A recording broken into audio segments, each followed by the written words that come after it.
welcome to Between the Branches in Your Neighborhood, presented by Carnell Homes in partnership with Cocoa Realty. My name is Josh.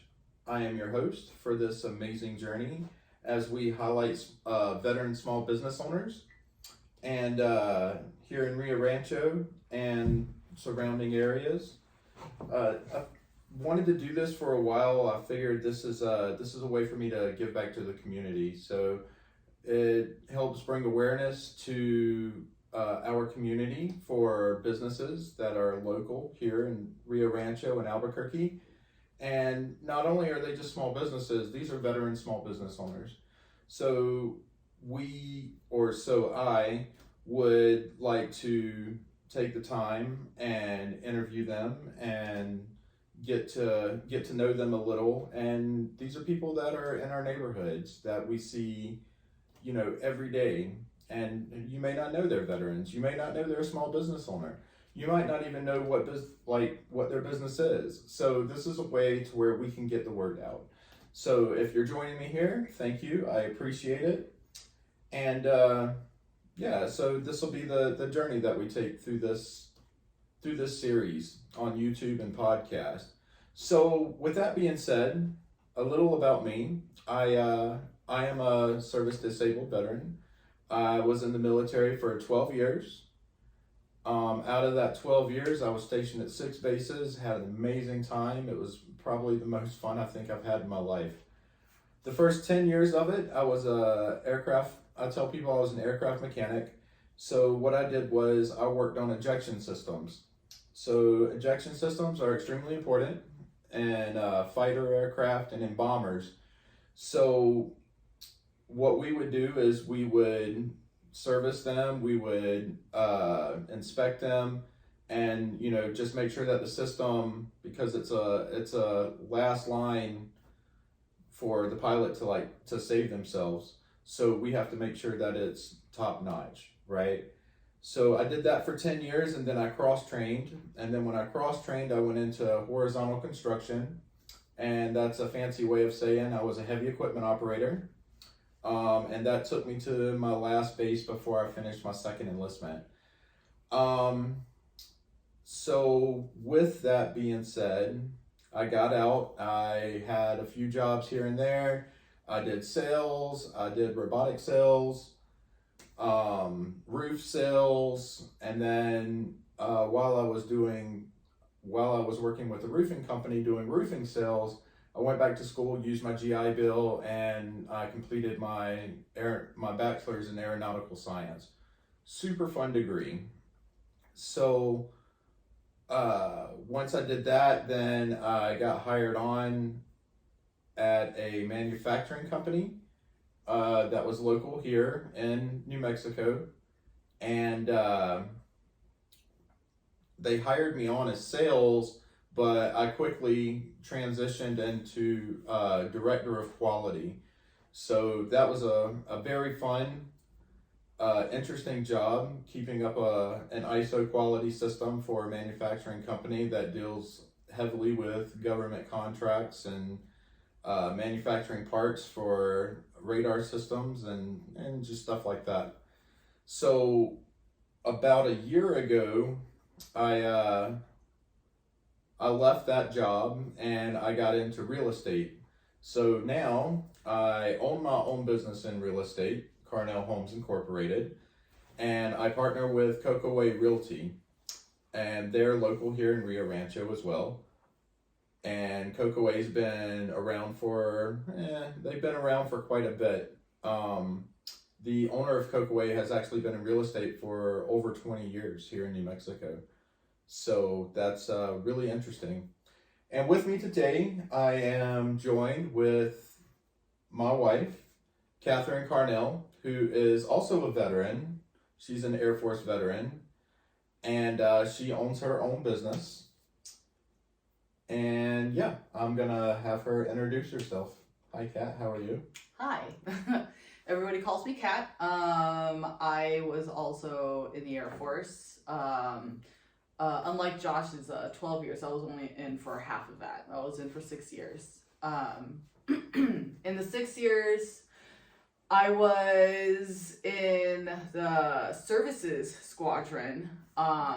There were several different kinds of jobs that we had under services, but the main ones I was in were in the dining facility. So I was a chef, and the gym. So I not necessarily trained people, but I was semi like trained to train people. Not as a class, just individually to help people with equipments and stuff. But the biggest, I think, highlight of my career there was as a missile chef.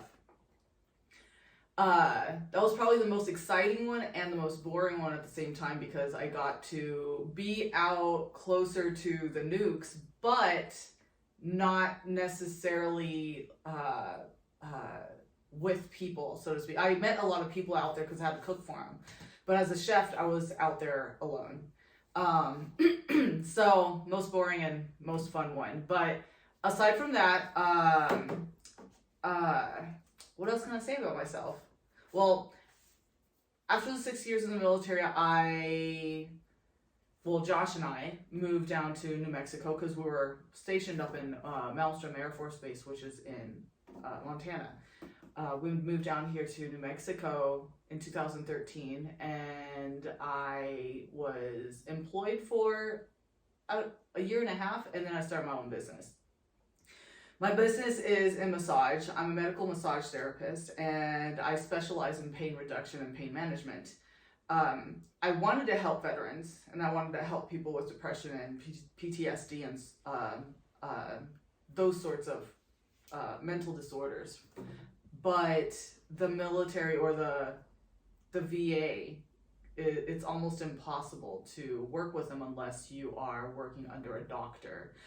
So still trying to figure that out, but right now I'm still able to help people, and not all of them are veterans, unfortunately, but the specialization in pain management, pain reduction has chosen me.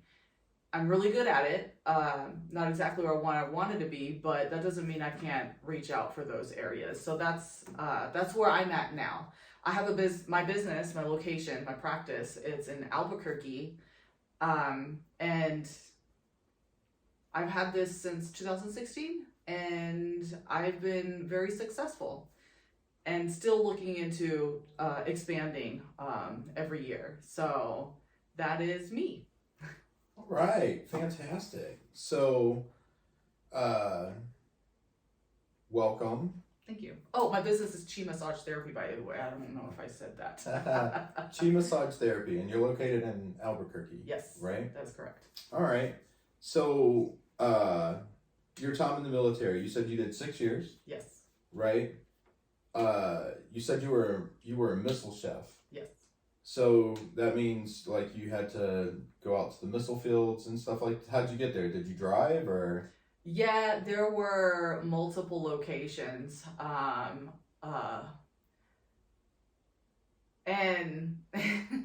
the location I chose, like Right. the closest one was 30 minutes away. Right. The one I chose was 3 hours away. All right. And so, I liked being far away because it moved me away from, like, you know what I mean? Like, yeah. So if I'm going to go out there, I might as well be far away. So you had to drive out there, or did you guys get bused or?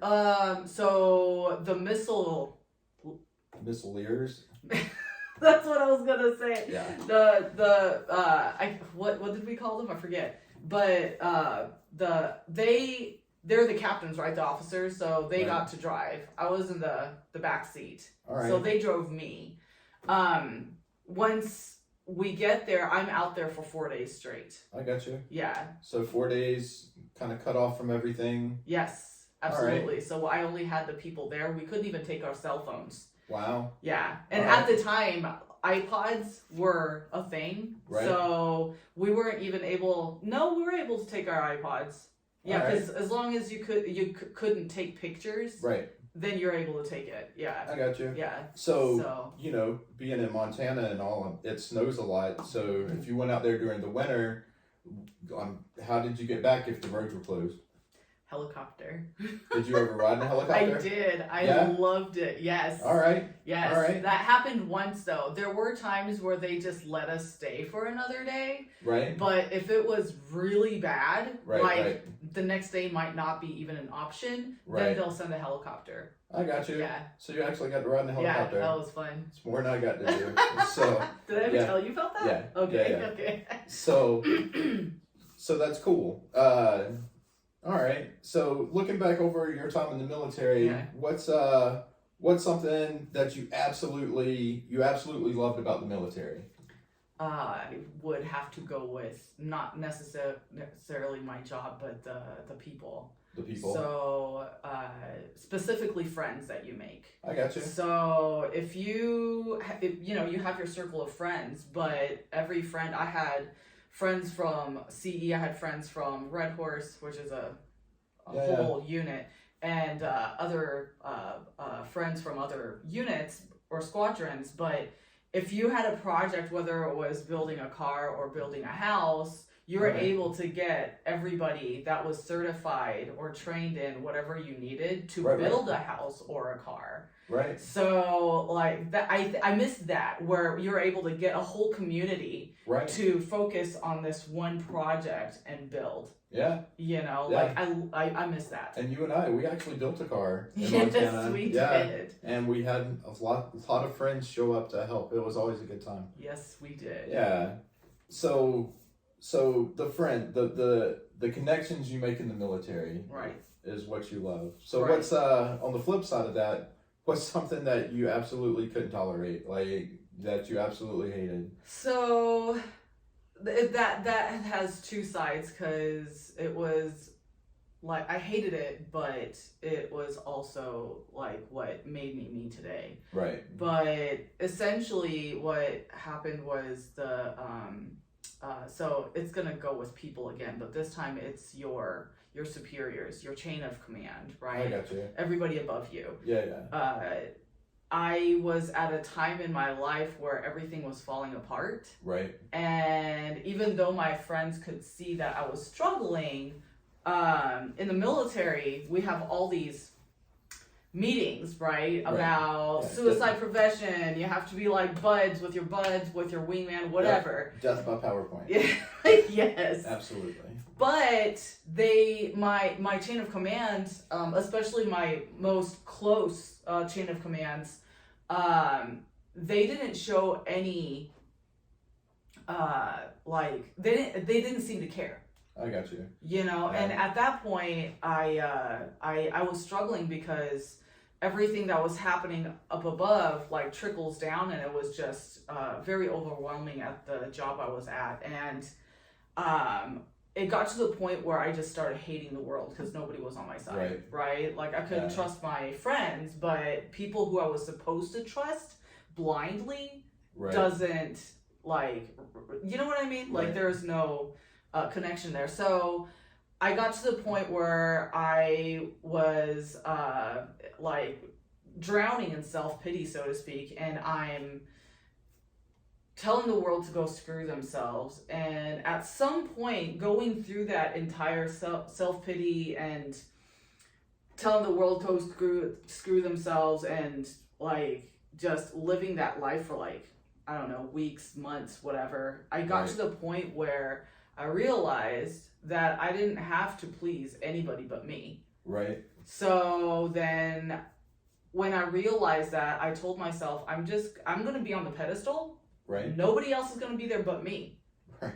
I got you. And that's how I got out of my self-pity hole and decided to do this. And I had so much more fun because there was nobody that I needed to please at all, including my superiors. Right. So, like, it was bad that happened. Right. It's unfortunate. It is. It really is. But it built me. Yeah. I don't think I'd be able to run a business right now if I didn't have this. You know what I mean? You would say it helped build your confidence. Absolutely. And absolutely. Like, hands down. I got you.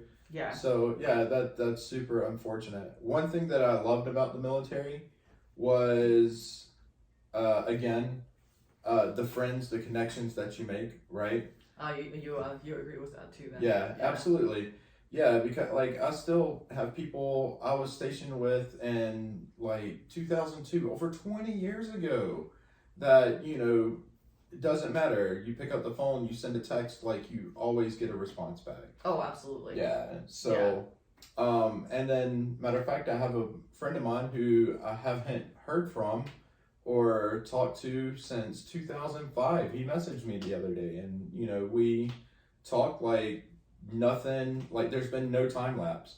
So Right. it's Yeah. pretty amazing. I can definitely say that, I don't talk to all of my friends in the Right. military that I made, obviously, but I know for a fact that if I gave them a call, like, they'll pick up. Oh You yeah, know, like, I can trust them to pick up, absolutely, even though it's been years. absolutely. Yeah, so, but we were talking earlier that you had a theory on that, and I like that Oh, yeah. theory. So my theory on that is why military members stay so close, and why you are able to make that connection is because everybody's displaced. Everybody's picked from every part of the country, and they get put into this one base. Some people choose that base. Other people, it's just luck of the draw, and that's what the Yep. printer spit out for orders. So it's not necessarily the place everybody wants to be, but I think because of that, you're able to make the connections with really good people, and because of that connection, it's able to span a lifetime, Right, right? absolutely. Yeah. So that's interesting. Yeah. So what do you think? What do you think? What do you think would translate from your time and experience in the military to owning a business? Nothing. That's not true. Oh, come on. I want to say nothing just because it literally, Now, like your current business that you own, yeah.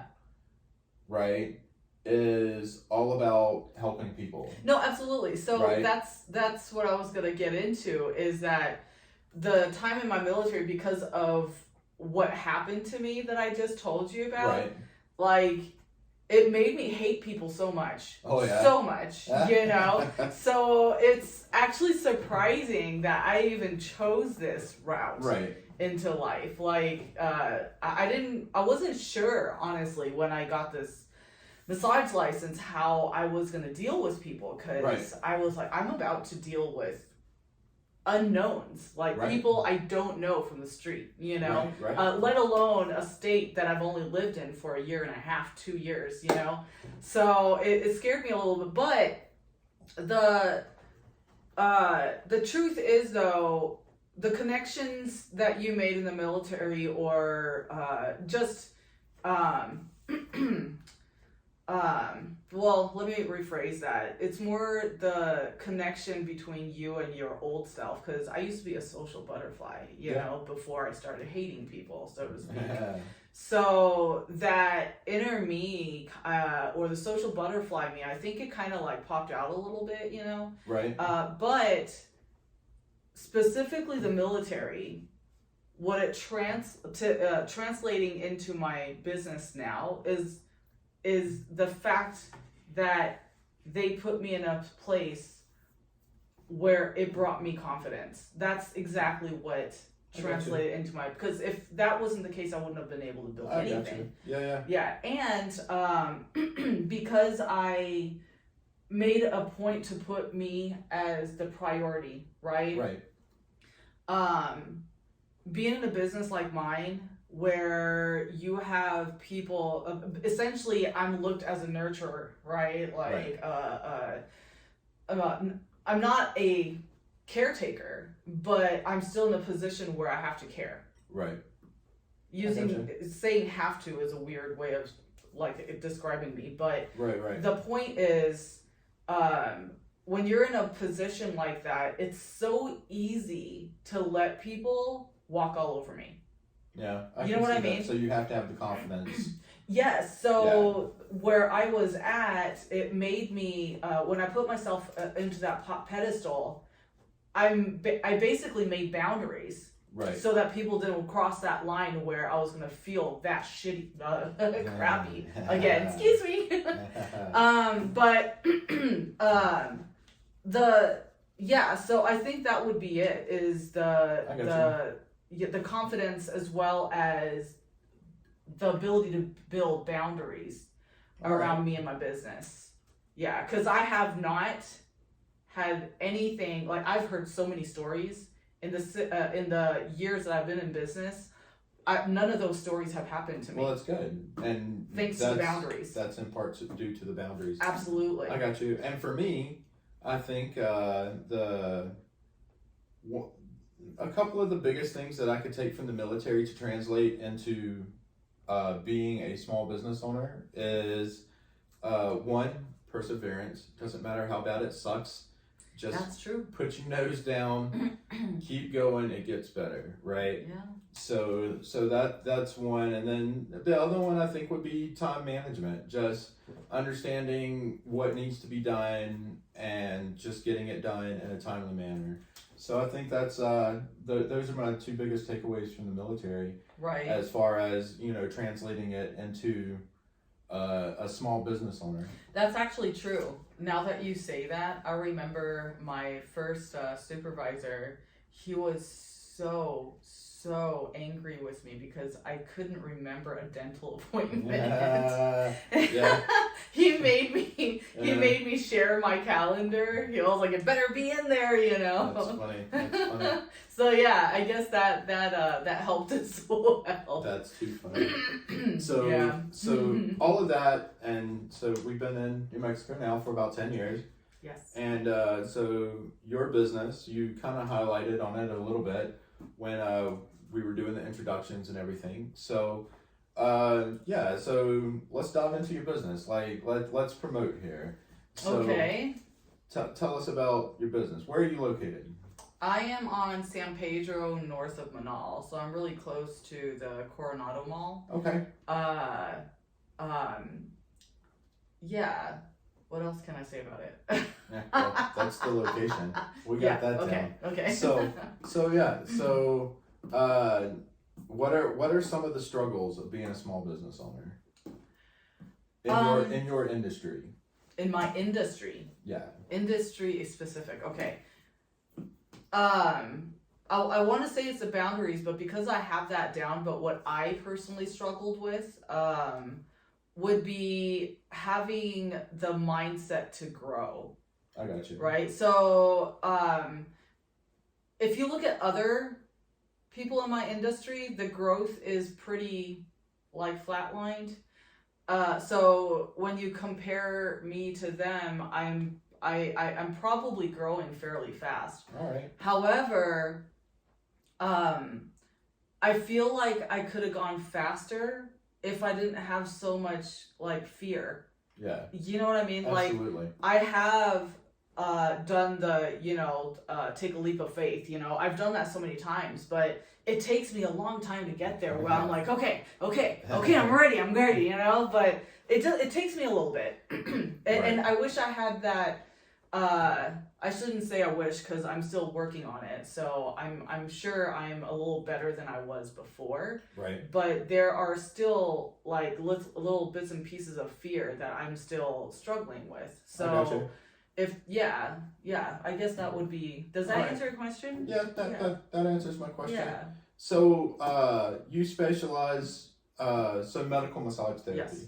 Right. So you said earlier you specialize in pain management. Yes. Right. So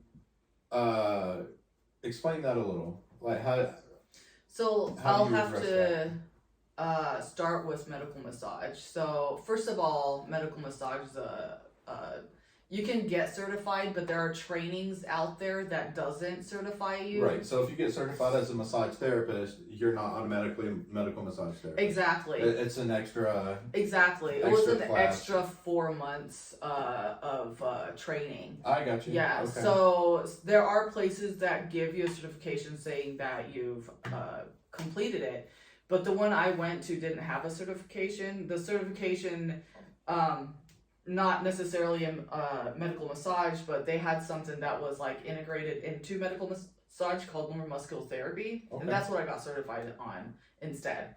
Okay. But by getting trained through, for medical massage, essentially you are ready to deal with anything or any situation that walks through your door, anybody that walks through your door.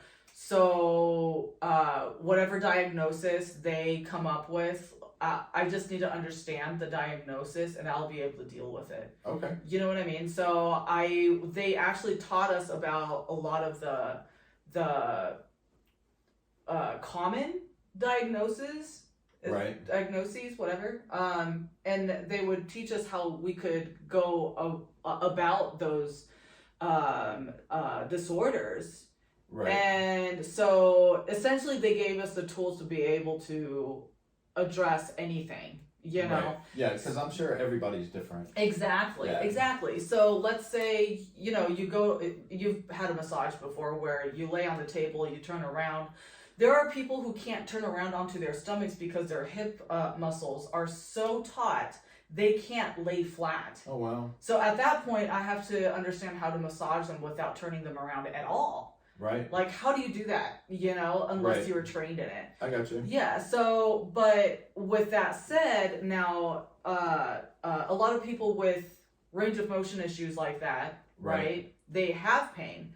So understanding the person in general is key, basically, in pain management and pain reduction. I got you. So once you understand the person and what they're going through and their lifestyle, because with neuromuscular therapy and several other certifications I've gotten, the combination of them have been an amazing transformation for me to address people's pain reduction and management. Right. But ultimately, understanding their lifestyle is the most important thing. I don't know about other massage therapists, but I like to talk to my clients to understand. So for example, I'll have a client who's been seeing me for years and all of a sudden their right shoulder hurts. Like, why is it all of a sudden hurting? Like, what happened? You know, it could be grief. Right. Oh, and that emotion. So it's tied to the emotions as well. Exactly. The emotional distress has stressed out the body so much. Right? So, but then again, it may be, so I have one client who did come to me for years and his shoulder was hurting. It was because of an alarm clock he bought. He decided he wanted to put his phone far away and get an alarm clock, and he had to reach over. Oh, wow. Right? And because he's never done that before, that repetitive motion every morning started giving him problems. Wow. So with that said, I wouldn't understand why they got that pain unless I talked to them, whether it's grief or whatever emotional distress they're in, or the habit of movements, right? The repetitive motions. Right. So does that answer your question? Yeah, absolutely. Perfect. Absolutely. So, the last thing we'll touch on is you mentioned that, you know, you work with depression patients and PTSD and stuff like that. Yes. How would you go about addressing, let's say, PTSD? Because that's huge in our community. Absolutely. Right. So. And again, you would have to understand the client and where they're at. Absolutely. Yeah. Absolutely. Not just where they're at, but obviously PTSD has everything to do with what you went through in the past. Right. So understanding what they went through in the past would help me better. I got you. And it could be as bad as like them having to kill somebody, you know, being in combat. Right. Whether it's another military on the opposite side or a woman with a bomb, like it doesn't matter. Like the trauma is still very real to something smaller as just the fact that, you know, going through the areas with all the bombs, you know, the sounds, like they're in that traumatic state. So like understanding where they were at during that time helps. I got you. Yeah, like, and it doesn't change what I do for them. Right. So physically what I'll be doing is mostly something called craniosacral therapy. And craniosacral therapy, it kind of helps loosen everything in the skull area. It's very light touches to the skull. Right. To help, so there's a cerebral spinal fluid. The fluid can get congested just like the blood in your body. Oh, wow. If the blood is congested, then your organs are not getting the blood flow that it needs, and therefore it'll start failing little by little, right? All right. It's the same with the cerebral spinal fluid. So so it just causes a chain reaction of exactly. problems. So the cerebral spinal fluid, it covers, or what's the word I'm looking for? It's a buffer for your brain and your central nervous system. Right. It's like a cushion, but it's also the main source of nutrients that the brain and the central nervous system needs. I got you. So it feeds off of it. Right. So when it gets congested, then it won't be able to be fed. And also, if it's congested, the buffer or the cushion, so to speak, is weaker. All right. If it's weaker, then you're getting more tension, so to speak, around the brain area. All right. And at that point, the chemical reactions that happen in the brain, every movement, every thought, right, every emotion you go through, anything like the movements, like anything, right, it's all chemical reactions in the brain. Okay. So if the chemical reactions aren't shooting right, then you know what I mean? So right. PTSD, like that stress can cause so much congestion in the area. Craniosacral therapy can help at least ease that. All right. Does that make sense? Yeah, absolutely. Yeah, so absolutely. the physical work that I do wouldn't change. But if I understand what happened to them in the past for that to happen, then there are other things that I can also address on top of the craniosacral therapy. All right. Like areas of work, right? So if, let's say they did have to shoot a woman with there's the memory.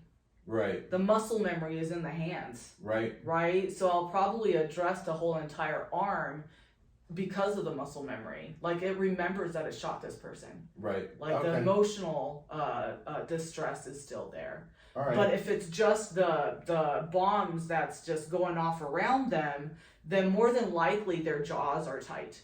Then I'll address the jaws. Okay. So yeah, it's case by case, yes, obviously. Absolutely. All right. So well, thank you. That was good. And before we get off here, do you offer discounts to veterans? Yes, I offer 20% discounts for all veterans. And that's not just veterans. That's emergency responders as well. Emergency and first responders as well. Absolutely. All right. Yes. Well, Catherine, thanks for being here. Yeah. Oh, and before we go, I just want to point out that it doesn't really matter, but we're both Air Force, so it's going to be Air Force flags. Oh yeah. So if it's somebody else, if I was a Marine veteran, then this would be a Marine flag. Yeah. Just pointing that out just for fun. Absolutely. And thanks for watching. And we'll be on here again with our next guest, and we'll see what kind of small businesses we have around us. Oh, just to plug in, we're doing this twice a month, once on the 15th, once on the 1st, and the second one will be on the 15th of every month. And also, we might do some things in between, but that's like the main 2 days that we'll be posting our videos. I'm here today just to start off with Josh here. Absolutely. But I'll be in the background doing the videos. So Absolutely. I may or may not occasionally pop up. Who knows? But whatever the case is, if you like the video and you want to keep watching or meeting new veterans with small business around town, then please like and subscribe. Please like and subscribe. Thank you. And until next time, we'll see y'all then.